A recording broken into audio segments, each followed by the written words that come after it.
JEE mains 2025 topic electrostatic. दो charge के बीच में जो इलेक्ट्रोस्टैटिक फोर्स होता है और दो चार्ज के बीच में जो ग्रेविटेशनल फोर्स होता है उनके रेशियो के ऊपर बेस्ड ये क्वेश्चन है। तो रीड करो क्वेश्चन, पहले समझो, खुद से ट्राई करो, नहीं तो फिर सॉल्यूशन हाजिर है। तो इस क्वेश्चन में हमारे पास एक पॉजिटिव आयन दिया है जिसका चार्ज और मास दिया हुआ है, हमारे पास एक नेगेटिव आयन भी दिया है जिसका चार्ज और मास दिया है।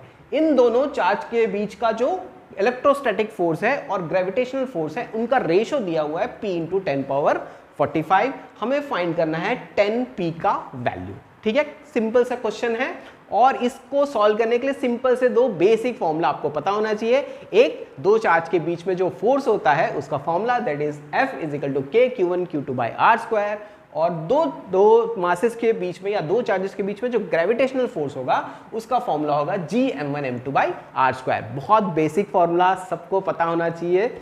अब यहाँ पे जो K और G की वैल्यू भी आपको याद होनी चाहिए, कभी कभी एग्जाम में देता है बट इन केस नहीं देगा तो हम फंस सकते हैं। तो वैल्यूज याद रखो, K की वैल्यू है 9 × 10⁻9 और G की वैल्यू होती है 6.67 × 10⁻11। तो याद करो तभी क्वेश्चन बनेगा।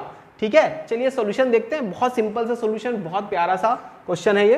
तो इसमें हमको Fe/Fg निकालना है, तो हमें तो फॉर्मूला पता है, हमने वैल्यूज रख दी Fe और Fg की। तो देखो r² क्या हो जाएगा, इसमें कैंसल आउट हो जाएगा, तो हमारे बच जाएंगे KQ1Q2 / Gm1m2। ठीक है, हमें सबकी वैल्यू पता है, हम इसकी सबकी वैल्यू यहाँ पे सब्स्टिट्यूट करते हैं। यहाँ जाके आपको ऐसा लगेगा कि क्वेश्चन बड़ा सा है, कैलकुलेशन ढेर सारे हैं, पर जेईई मेंस से ये अच्छी बात होती है कि जो वैल्यूज होते हैं वो इतने कॉम्प्लिकेटेड नहीं होते कि वो डिवाइड ना हो सके इजीली, है ना। वो देख के देते हैं कि हमारे से बच्चों के साथ ये आराम से बन सके। तो यहाँ पे देखिए 9 क्या हो जाएगा, कैंसिल हो जाएगा, ये 6.7 कैंसिल हो जाएगा और ये सिर्फ ये दो वैल्यूज रह जाएगी, इसको हमने लिख लिया।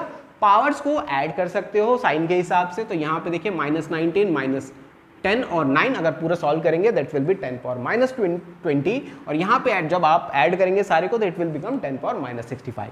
-65 पावर ऊपर जाके प्लस हो जाएगा, बेसिक मैथ्स, एंड ये बन जाएगा 10⁻45। यहाँ पे भी देखिए ये 2 के टेबल से ही, मतलब 9.6 × 2 जो होगा वो 19.2 के बराबर होगा। तो बहुत सिंपल से कैलकुलेशंस होते हैं, उससे डरिएगा मत। ठीक है, नाउ Fe/Fg की वैल्यू दी है दैट इज P × 10⁻45। देखिए 10⁻45 यहाँ पे भी है, 10⁻45 यहाँ पे भी है, this will get cancel out. तो P की वैल्यू कितनी हो जाएगी, जस्ट हाफ। हमको वैल्यू फाइंड करनी है 10P की, तो 10 × ½ = 5। तो इसमें ग्रेविटेशनल फोर्स भी आ गया इलेक्ट्रोस्टैटिक के साथ। तो सिंपल सा क्वेश्चन है, समझिए और